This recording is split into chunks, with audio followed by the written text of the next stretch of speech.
Blue Beetle soared into the big screens, delivering a superhero origin story that's as fresh as it is thrilling. WB's newest comic book movie not only embraces diversity and representation, but has great visuals and strikes a perfect balance between heart and heroics. As a Mexican myself, I was pumped from day one to finally see the first Mexican superhero in live action portrayed on the big screen, and it did not disappoint. While I have my gripes with the movie, I will get to those later because I want to focus first on how beautiful the representation is in this film. There were moments I found myself tearing up because of how relatable and how touching these themes of family were. From moments like Jaime being the first kid to graduate from college in the family, to times where he sits and talks with his dad or his uncle about how much he loves them. It was all so full of heart, and you can tell that Angel Manuel Soto completely understood what he wanted to capture and how to go about it. And while I'm talking about the themes of family in this movie, I want to mention that it is spread throughout the entire film. It's very rare we see teenage superheroes that use the love that they have for the people that are surrounding them their entire lives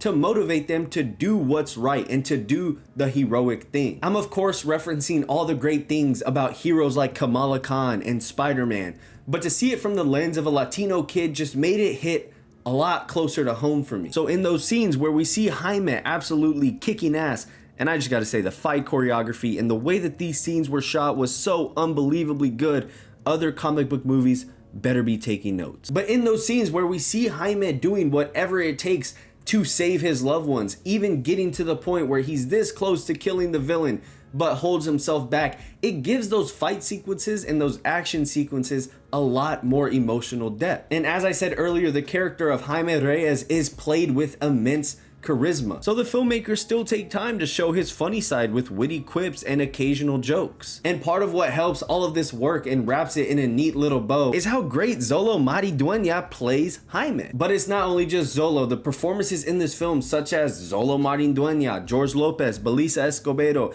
and Bruna Marquezine, really drive home the feeling of authenticity and love inside a family that helps bring this adaptation to life. There's a scene in here where a character in the film passes away, and if it wasn't for those performances, I really feel like that moment would not have hit as hard as it did. The pure acting chops that everyone in that scene was putting on just really made it hit so hard, right in the corazon. So for that, they get infinite praise from me. However, there are some decisions and some performances that I cannot say the same. And that brings me to my quarrels of the film, and that is Susan Sarandon and Raul Trujillo. Starting off with Susan Sarandon, I really did not like her addition to this film. It's one thing having a mustache twirly villain with no depth at all that is there for the sake of being an evil copy of the protagonist, but it's another thing when you take those elements from that type of villain and you split them up into two villains. I get that this is an origin story, and in past origin stories we've seen the same concept, but you would think in the year of our Lord 2023 we'd be done with this, yet here we are. The only difference between them is that with 15 minutes left in the film, they decide to give Conrad some very last minute backstory to help redeem his character, to help give a moment of redemption for him. But I couldn't help but sit there and think, it's a bit too late for that. And I couldn't help but roll my eyes the moment Victoria Cord popped up on screen. It felt like she took a lot away from this movie that should have been more central and should have been closer to the heart of Jaime. Now look, I am all for a Latino villain. Even during the trailers, I was under the impression that it was going to be Blue Beetle against Conrad Carapax in the big final fight scene. Two Latinos with different motives. So I really wish they would have just fully invested in that. I didn't see a reason that Victoria Cord had to play a role at all in this film. Editor's note here, I understand what I just said was not phrased the best, so let me clear this up before we get the keyboard mashers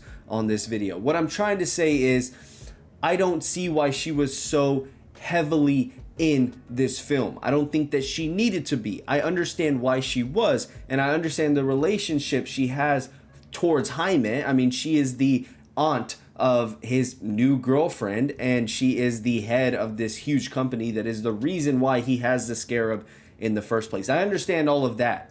I just still don't think there was a need for her to be as heavy in this movie as she was. I don't see why she was a main villain in this movie. I think they could have done without that, and even the whole being the aunt of Jenny Cord and, you know, being the sister of Ted Cord, I don't think that that really needed to be in the film. So I just wanted to clear that up before we get a whole bunch of comments on this video. All in all, I am fully biased because Blue Beetle surprised me in many ways and proved even more why representation matters so much in comic book movies. With hard-hitting, beautifully choreographed action sequences and a central story that's guaranteed to make anyone hug their families extra tight, Blue Beetle cemented itself as an all-time great superhero origin story. And I said I was biased, and I'm sure a lot of y'all are thinking, well, how are you biased? That was a pretty solid review. You gave some pros and you gave some cons. That's because I think this film is an 87 out of 100. I absolutely loved it. I adored it. I felt seen, and it was just such a great experience. And it falls